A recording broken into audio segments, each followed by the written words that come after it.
After 4 years in hell. John Brickner. If it wasn't for you, my husband would still be alive. To start again, he must make amends. You are going to save my baby's life. How? You're going to get her that operation. It costs $250,000, and that is money I don't have. The only way he knows how. Let me see what I can do. Damage is basically kind of a character-driven fight movie. And it's a story about a guy named John Brickner, which was me, and get out of prison for killing a guy in self-defense.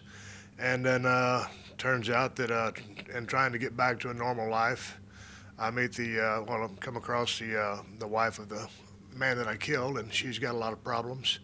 And I get involved in an underground fight game to help her solve her problems. So basically trying to redeem the harm or damage that I caused.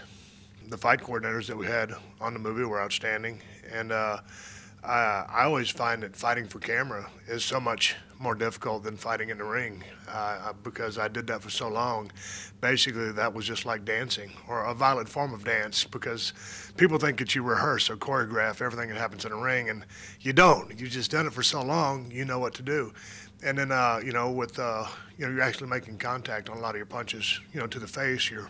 You're pulling him so you don't kill the guy you're working with. But of course, in a movie, just because of angles and the way the camera's positioned, you're able to make things look, like you're actually making contact. So it wasn't any kind of research or anything like that. It was just working with some really good people, and and also sometimes being in a crunch for time. We were doing a lot of those fights on the day. Learned them as we went. There was a couple of the longer fight sequences which I went up early for and worked on, but I was just working with good people, and most of the guys that I fought with were actually, MMA fighters, for real. And an accident or two, I broke a guy's nose in the movie, and it was an accident. 6 figures, one fight. And all I got to do is whip that guy down there. Well, you got to earn that fight. All right, you degenerates. Are you ready for some real ball busting? The first movie I made was with WWE Films, and that was Condemned a couple of years ago. And so this is our, after hooking up with my management team now, making Damage, and the movie we just finished making, and we're fixing to make another movie in November.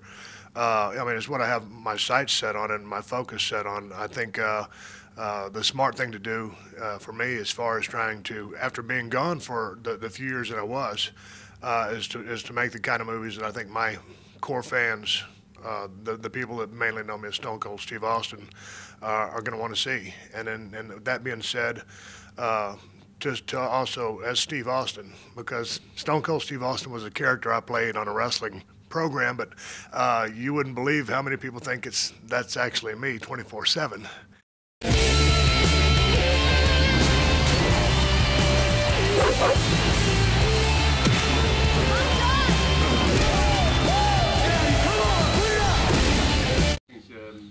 I'm certainly very excited about, I know a lot of people are very excited about, is from the films you've got coming up, The Expendables.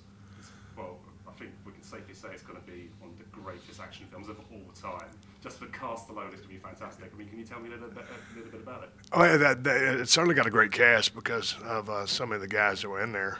And, The Expendables is a bunch of mercenaries led by Sylvester Stallone, who wrote, directed, and starred in it.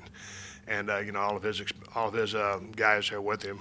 Jay Statham and Jet Li and Randy Couture and Terry Crews. Of course, Mickey Rourke kind of gives them their orders.